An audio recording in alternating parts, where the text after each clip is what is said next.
Hi అండి, అందరికీ నమస్తే. 2025 నవంబర్ 2వ తారీఖున అంటే రేపు క్షీరాబ్ది ద్వాదశి. ఈ క్షీరాబ్ది ద్వాదశి రోజున శక్తివంతమైన దీపారాధన ఎలా చేయాలి, తులసి పూజా విధానం గురించి వివరంగా ఇప్పుడు మనం తెలుసుకుందాం. ఈ కార్తీక మాసంలో వచ్చే అత్యంత పుణ్యప్రదమైన రోజు క్షీరాబ్ది ద్వాదశి. కార్తీక శుక్లపక్ష ద్వాదశి, హరిబోధిని ద్వాదశి అని, యోగిని ద్వాదశి అని, చినుకు ద్వాదశి అని, కైశిక ద్వాదశి అని అంటారు. ఈ రోజున తులసి ద్వాదశి అని కూడా అంటారు. ఎల్లప్పుడూ క్షీరసాగరంలో దర్శనమిచ్చే శ్రీమన్నారాయణుడు ఈ ద్వాదశి రోజు శ్రీ మహాలక్ష్మితో కూడి బృందావనానికి వచ్చి తన ప్రియభక్తులను దర్శనమిస్తారట. అందువల్ల ఈ ద్వాదశిని బృందావన ద్వాదశి అని కూడా అంటారు. బృందావనం అంటే మన ఇంట్లో ఉండే తులసి దగ్గరకు వస్తారు అని అర్థం. ఈరోజు బృందావనంలో శ్రీ మహావిష్ణువును అర్చించిన వారికి సకల శుభాలు కలుగుతాయని పండితులు తెలియజేస్తున్నారు. మనం ఎప్పుడు దేవుని దగ్గర దీపం వెలిగించినా వెలిగించకపోయినా ఒక్క క్షీరాబ్ది ద్వాదశి రోజున దేవుని దగ్గర భక్తి శ్రద్ధలతో దీపం పెడితే సంవత్సరం మొత్తం దీపం వెలిగించినంత పుణ్య ఫలితం లభిస్తుందట. దుర్వాస మహర్షి వారి చేత శపించబడి వారి సిరి సంపదలను సామ్రాజ్యాన్ని కోల్పోయి తేజోవిహుడుడైన ఇంద్రుడు తదితర దేవతలు తాము కోల్పోయిన వైభవాన్ని తేజస్సును తిరిగి పొందటానికి శ్రీ మహావిష్ణువు ఆలోచనలతో రాక్షసులతో కలిసి క్షీరసాగరాన్ని మథనం ప్రారంభించారు. అలా క్షీర సముద్రాన్ని మదించిన రోజు కాబట్టి ఇది క్షీరాబ్ది ద్వాదశి అని. ఆషాఢ శుద్ధ ఏకాదశి నాడు యోగ నిద్రకు ఉపక్రమించిన శ్రీహరి 4 నెలల తరువాత కార్తీక శుద్ధ ఏకాదశి నాడు నిద్ర నుంచి మేల్కొంచి తొలిసారిగా మునులకు దేవతలకు క్షీరసాగరం నుంచి దర్శనమిస్తారట. ఈ ద్వాదశి నాడే కాబట్టి ఇది క్షీరాబ్ది ద్వాదశిగా పిలువబడుతున్నదని అనేక పురాణాలు తెలియజేస్తున్నాయి. అలా శ్రీహరి క్షీరసాగరం నుండి దర్శనమిస్తున్నప్పుడు కొన్ని చినుకులు చుక్కలు మునుల మీద దేవతల మీద చిలకరించబడ్డాయట. అందుకే చినుకు ద్వాదశి అని కూడా పిలుస్తారట. క్షీరసాగర మదనంలో ఆవిర్భవించిన శ్రీ మహావిష్ణువుని విష్ణువు వివాహమాడిన రోజు కూడా ఈ క్షీరాబ్ది ద్వాదశి రోజునే. అందుకే పవిత్రమైన రోజు వీరి కళ్యాణం జరిపించడం సర్వశుభప్రదమన్న భావనతో విష్ణు స్వరూపమైన ఉసిరి కొమ్మకు లక్ష్మీ స్వరూపమైన తులసికి వివాహం చేస్తారు. ఈరోజే మోహిని అవతారంతో శ్రీ మహావిష్ణువు అమృతం దేవతలకు పంచి ఇచ్చాడట. అందుకనే ఈరోజు విష్ణువు ఆలయాలలో స్వామిని మోహిని రూపంతో అలంకరిస్తారు. సుగంధ ద్రవ్యాలు కలిపిన క్షీరాన్ని అమృత భావనతో భక్తులకు స్వామి ప్రసాదంగా పంచుతారు. క్షీరాబ్ది ద్వాదశి రోజున తులసి తప్పనిసరిగా పూజించాలని ఆధ్యాత్మిక గ్రంథాలు చెబుతున్నాయి. ఈ శుభదినాన శ్రీ మహాలక్ష్మితో కలిసి శ్రీ మహావిష్ణువు తులసి కోటలోకి ప్రవేశిస్తాడని అంటారు. తులసి కోటలో లక్ష్మీనారాయణులు కొలువై ఉంటారు కనుక ఈ రోజున చేసే తులసి పూజ మరింత విశేషమైన పుణ్యఫలాన్ని ప్రసాదిస్తుంది. భక్తి శ్రద్ధలతో తులసిని పూజించి దీపదానాలు చేయడం వలన సమస్త దోషాలు నశిస్తాయని, అపమృత్యు భయాలు తొలగిపోతాయని ఆధ్యాత్మిక గ్రంథాలు కూడా స్పష్టం చేస్తున్నాయి. ఈరోజు తెల్లవారుజామునే పుణ్యస్త్రీలు తలంటు స్నానం చేసి తులసి కోటను వివిధ రకాల పుష్పాలతో అందంగా అలంకరించాలి. తులసి కోట దగ్గర దీపం పెట్టి దాని చుట్టూ ప్రదక్షిణలు చేసుకోవాలి. ఆ తరువాత పూజా మందిరం చెంత యథావిధిగా నిత్య పూజను జరుపుకోవాలి. మళ్ళీ సాయంత్రం తులసి పూజ అయ్యేంత వరకు ఉపవాసం ఉండి సూర్యాస్తమయం తరువాత తులసిని విష్ణువుని పూజించిన దానాది కార్యక్రమాలు చేసేవారికి కేశవుని అనుగ్రహం లభిస్తుందని విశ్వాసం. ఇంకా దీపదానం చేసేవారికి అష్టైశ్వర్యాలు చేకూరుతాయని పండితులు తెలియజేస్తున్నారు. పూజ చేసే ఆడవారు తెల్లవారుజామునే నిద్రలేచి ఇల్లంతా శుభ్రం చేసుకొని పసుపు నీటితో ఇంటిని శుద్ధి చేసుకోవాలి. అలాగే ఇంటి గడపలకు పసుపు రాసి కుంకుమ బొట్లు పెట్టి పువ్వులతో అలంకరించుకోవాలి. ఇంటి గుమ్మం ముందు బియ్యపిండితో ముగ్గులు పెట్టుకోవాలి. పూజ చేసే ఆడవారు ఎరుపు రంగు వస్త్రాలను కానీ పసుపు రంగు వస్త్రాలను కానీ ధరించాలి. అలాగే కాళ్ళకి చేతులకి పసుపు రాసుకొని ఇంట్లో దీపారాధన చేయాలి. ముందుగానే కొన్ని అక్షింతలను సిద్ధం చేసుకొని అలాగే ఒక రాగి చెంబులో నిండా నీళ్లు పోసి అందులో 2 తులసి దళాలు వేసి మీ పూజ గదిలో పెట్టుకోవాలి. మీ పూజ గదిలో ఉన్న విష్ణుమూర్తి చిత్రపటానికి కానీ విగ్రహానికి కానీ ఎదురుగా దీపాలు వెలిగించాలి. ముందుగా పసుపు గణపతిని తయారు చేసి గణపతి పూజ చేసుకోవాలి. గణపతికి నమస్కారం చేసుకొని విష్ణుమూర్తిని లక్ష్మీదేవిని పూజించుకోవాలి. విశేషంగా ద్వాదశి పూజ కోసం తప్పనిసరిగా తులసి దళాలు ఏర్పాటు చేసుకోవాలి. మీ పూజ గదిలో ఉన్న విష్ణుమూర్తి చిత్రపటానికి తులసి మాల సమర్పించి నమస్కారం చేసుకొని అలాగే గులాబీ పూలతో లక్ష్మీదేవిని అలంకరించుకోవాలి. తులసి దళాలతో విష్ణుమూర్తిని పూజిస్తే కోరిన కోరికలు నెరవేరుతాయి.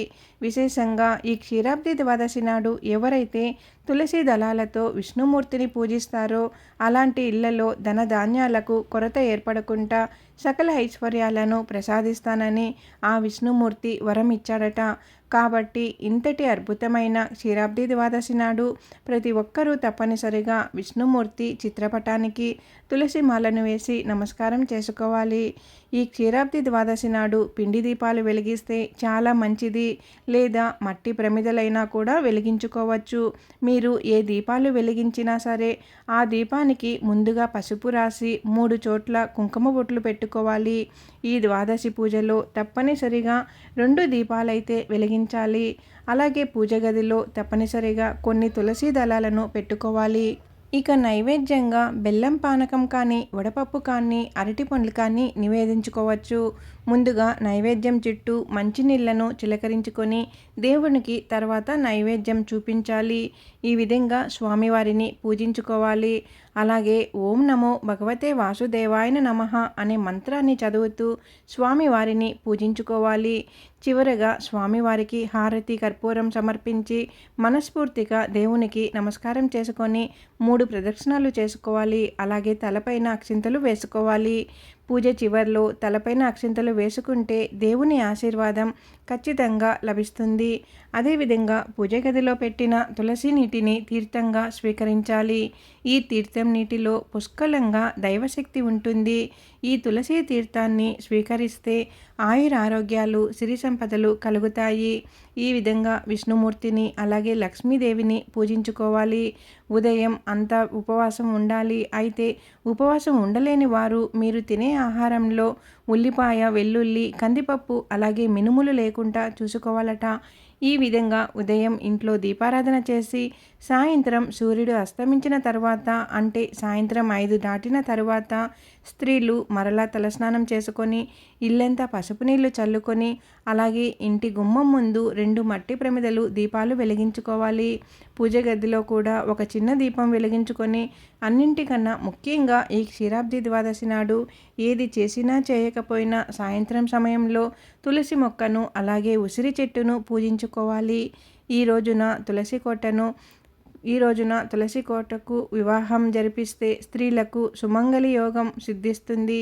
అలాగే మీ భర్తకు కూడా విపరీతమైన సంపదలు వరిస్తాయి. కుటుంబ కష్టాలన్నీ తొలగిపోతాయి. సుఖ సంతోషాలు చేకూరుతాయి. ఈ క్షీరాబ్ది ద్వాదశి నాడు సాయంత్రం సమయంలో తులసి కోటను అందంగా అలంకరించుకోవాలి. తులసి కోటకు నిండుగా పసుపు రాసి కుంకుమ బొట్లు పెట్టి పూలతో అలంకరించుకోవాలి. తులసి మొక్క లక్ష్మీ స్వరూపం, అలాగే ఉసిరి చెట్టు విష్ణుమూర్తి స్వరూపం. కాబట్టి లక్ష్మీ స్వరూపమైన తులసి కోటలో ఉసిరి కొమ్మను పెట్టి తులసికి వివాహం జరిపించాలి. ఉసిరి చెట్టు అందుబాటులో లేని వారు విష్ణుమూర్తి చిత్రపటాన్ని కానీ లేదా మీరు పూజించే విష్ణుమూర్తి చిన్నపాటి విగ్రహం ఉన్నా కూడా విగ్రహాన్ని తీసుకొచ్చి తులసి కోటలో పెట్టి స్వామివారికి పూజ అనేది చేసుకోవచ్చు. ఇక తులసి కోట ముందు ముగ్గులతో అలంకరించుకోవాలి. బియ్యపిండితో అష్టదళ పద్మం ముగ్గు వేసుకుంటే ఇంకా మంచి జరుగుతుంది. అలాగే ఒక ఎర్రటి వస్త్రాన్ని తీసుకొని తులసి చుట్టూ అలంకరించుకోవాలి. ఇంకా కొన్ని ఆభరణాలు కూడా తీసుకొని తులసి మాతను అలంకరించుకోవాలి. అలాగే తులసికి నైవేద్యంగా పాలతో చేసిన పరమాన్నం, అరటి పండ్లు అలాగే బెల్లంతో చేసిన పరమాన్నాన్ని నివేదించుకోవచ్చు. ఈ విధంగా తులసి కోటను అలంకరించి తులసి ముందు దీపారాధన చేయాలి. విశేషంగా క్షీరాబ్ది ద్వాదశి నాడు 365 ఒత్తులతో తులసి ముందు దీపారాధన చేస్తే చాలా మంచిది. అలాగే తులసి కోటకు హారతి ఇచ్చి 5 ప్రదక్షిణాలు చేసుకోవాలి. ఈ విధంగా చాలా సులభంగా తులసి కోటను పూజించవచ్చు. అయితే తులసి కోటకు వివాహం చేయాలంటే ఒక పసుపు తాడు తీసుకొని దానికి పసుపు కొమ్ము కట్టి తులసి మొక్కకు కట్టాలి. ఎవరినైనా బ్రాహ్మణుడిని పిలిచి తులసి వివాహం జరిపిస్తే ఇంకా మంచి జరుగుతుంది. అయితే ఇదంతా చేయలేని వారు తులసి కోటలో విష్ణుమూర్తి రూపం పెట్టి దీపారాధన చేసుకోవచ్చు. ఎంతో పుణ్యం లభిస్తుంది. అయితే ఇంట్లో తులసి మొక్క లేని వారు దేవాలయంలో ఉన్న తులసి కోటలో దీపారాధన చేసుకోవచ్చు. అలాగే ఉసిరి చెట్టును పూజించిన రెట్టింపు పుణ్య ఫలితం లభిస్తుంది. ఉసిరి చెట్టు అంటేనే స్వయంగా విష్ణుమూర్తి స్వరూపం కాబట్టి ఉసిరి చెట్టు కింద ఉసిరి దీపాలు వెలిగిస్తే ఆ విష్ణుమూర్తి ఎంతో సంతోషించి కోరిన వరాలను ఇట్లే ప్రసాదిస్తాడు. తులసి కోట ముందు కూడా ఉసిరి దీపాలు వెలిగించవచ్చు. ఈ రోజున ఉసిరి దీపాలు వెలిగిస్తే ఈ సంవత్సరం అంతా ధనానికి లోటు లేకుండా మీ కుటుంబం అంతా సంతోషంగా జీవిస్తారట. ఈ విధంగా తులసి కోటను పూజించిన వారికి భోగభాగ్యాలు కలుగుతాయి. వివాహం కాని వారు ఈ రోజున ఉపవాసం ఉంటే త్వరగా వివాహం కుదురుతుందట. వివాహమైన స్త్రీలు ఈ రోజున ఉపవాసం ఉంటే మీ దాంపత్య జీవితం అద్భుతంగా ఉంటుంది, సంతోషంగా జీవిస్తారు. అలాగే క్షీరాబ్ది ద్వాదశి నాడు మీ ఇంటికి ముత్తైదువులను పిలిచి వారికి తాంబూలం ఇచ్చి నమస్కారం చేసుకోవాలి. మీ ఇంటిపై లక్ష్మీనారాయణుల ఆశీర్వాదం ఎల్లవేళలా ఉంటుంది. ముఖ్యంగా సంతానం లేని దంపతులు ఈ రోజున తులసికి వివాహం జరిపిస్తే ఖచ్చితంగా సంతాన ప్రాప్తి కలుగుతుందని నమ్ముతారు. ఈ క్షీరాబ్ది ద్వాదశి నాడు ఏదైనా విష్ణుమూర్తి దేవాలయానికి వెళ్ళి దేవాలయంలో దీపాలు వెలిగించాలి. అలాగే రావి చెట్టు కింద దీపాలు వెలిగించిన చాలా మంచిది. అలాగే ఇంకా ఈ క్షీరాబ్ది ద్వాదశి నాడు విష్ణు సహస్రనామాలు చదివితే సకల పాపాలన్నీ వెంటనే తొలగిపోతాయి. కోరిన కోరికలన్నీ తక్షణమే నెరవేరుతాయి. అలాగే ఈ రోజున గోమాతను పూజిస్తే ముక్కోటి దేవతలు ఎంతో సంతోషిస్తారట. గోమాతకు ఆహారం తినిపించే ప్రదక్షిణాలు చేస్తే జాతకంలో ఉన్న దోషాలన్నీ వెంటనే తొలగిపోతాయి. ఇక ఈ ద్వాదశి నాడు పేదలకు దాన ధర్మాలు చేస్తే మీ కుటుంబంలో సుఖ సంతోషాలు పెరుగుతాయి. అలాగే బ్రాహ్మణులకు స్వయం పాకం దానంగా ఇస్తే చాలా మంచిది.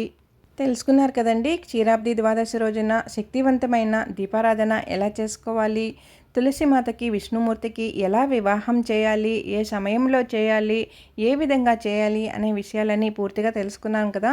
ఈ వీడియో మీకు నచ్చినట్లయితే ఛానల్ సబ్స్క్రైబ్ చేసుకోండి, లైక్ ఇవ్వండి. ఓం నమో భగవతే వాసుదేవాయ నమః అంటూ కామెంట్ చేయండి. అంతా మంచి జరుగుతుంది. మన ఛానల్ కొత్తగా చూసేవారుంటే ముందుగా మన ఛానల్ సబ్స్క్రైబ్ చేసుకొని ఛానల్లోకి వెళ్ళి వీడియోస్ అన్ని కూడా చూసి ఎలా ఉన్నాయి ఏంటి అనేది కామెంట్ చేయండి. ఓం నమో వాసుదేవాయ నమః. ఓం నమో భగవతే వాసుదేవాయ నమః. ఓం నమో భగవతే వాసుదేవాయ నమః.